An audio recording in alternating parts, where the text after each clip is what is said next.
സമസ്തയുടെ നേരെ 10,000 ശത്രുക്കൾ അഹ്സാബ് യുദ്ധം പോലെ കുതിച്ചു വന്നപ്പോ മഹാനായ ശംസുൽ ഉലമ നവ്വറല്ലാഹു മർഖദ മഹാനവറുകൾ ക്രൈസ്തവ പാതിരിമാരുമായി സംവാദം നടത്തി.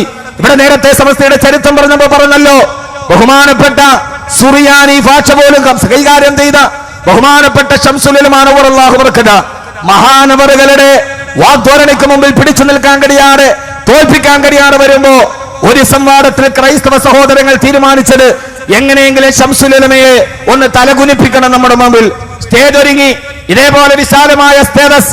ആ സ്റ്റേജിന്റെ മുമ്പിൽ ക്രൈസ്തവരുടെ മതമേലധ്യക്ഷന്മാരായ പാത്രിയാർക്കീസുമാരുടെ വേദിയൊരുങ്ങി. മഹാനായ ശംസുൽ ഉലമ നവ്വറല്ലാഹു മർഖദ, അതാണ് ഞാൻ പറഞ്ഞത്, ഈ ബഹുമാനപ്പെട്ട ശംസുൽ ഉലമയ്ക്ക് പകരം മറ്റൊന്നും ഇല്ല എന്ന്. മഹാനവറുകൾ കവാടത്തിലൂടെ കയറി വന്നു. പാത്രിയാർക്കീസുമാരടക്കമുള്ള ക്രൈസ്തവ സമൂഹത്തിന്റെ മതമേലധ്യക്ഷന്മാർ അണിനിരന്നു.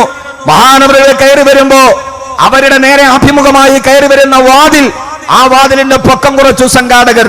കാരണം അതിലെ വരുന്ന ശംസുൽ ഉലമക്ക് തല കുനിച്ചിട്ടല്ലാതെ മുമ്പിൽ ഇതേപോലെ നിൽക്കുന്ന ആ മതമേലധ്യക്ഷന്മാരുടെ മുമ്പിൽ ഒന്ന് സാംഘികമായെങ്കിലും തല കുനിച്ചിട്ടല്ലാതെ ശംസുൽ ഉലമക്ക് കയറി വരാൻ കഴിയില്ല. മഹാനായ ശംസുൽ ഉലമ നവ്വറല്ലാഹു മർഖദ കവാടത്തിലെത്തിയപ്പോൾ കാര്യം മനസ്സിലായി. ആർക്കും മറ്റൊന്നും മനസ്സിലായില്ല.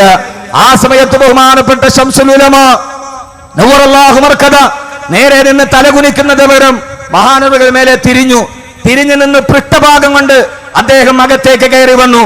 എന്റെ പ്രിയപ്പെട്ട സമസ്തയുടെ പ്രിയപ്പെട്ട പ്രവർത്തകരോട് കാലഘട്ടത്തിന്റെ വെല്ലുവിളികളുടെ മുമ്പിൽ മുട്ടുമടക്കാതെ, തന്റെ തലകുനിക്കാതെ, ആമാശയത്തിന് വേണ്ടി ആശയത്തെ പണയം വെക്കാതെ, ഉദരത്തിന് വേണ്ടി അധരങ്ങളെ ചലിപ്പിക്കാതെ, കാലഘട്ടത്തിന്റെ മുമ്പിൽ ഏറ്റവും വലിയ വിദ്യാഭ്യാസത്തിന്റെ ആശയത്തിന്റെ ആദർശത്തിന്റെ മുദ്രാവാക്യം വിളിക്കിയ ബഹുമാനപ്പെട്ട ശംസുൽ ഉലമ നവ്വറല്ലാഹു മർഖദ മഹാനവറുകളുടെ ആ പാതയിലൂടെ കടന്നു വന്ന് ഇന്ന് കേരളത്തിന്റെ ചരിത്രത്തിൽ സമാനതകളില്ലാത്ത, ആർക്കും അവകാശപ്പെടാൻ കഴിയാത്ത ഒരു വലിയ ആശയമുന്നേറ്റമായി സമസ്ത കേരള ജംഇയ്യത്തുൽ ഉലമ മാറുമ്പോ ഈ സമയത്ത് ഒരൊറ്റ ദുആ മാത്രം, ഒരൊറ്റ പ്രാർത്ഥന മാത്രം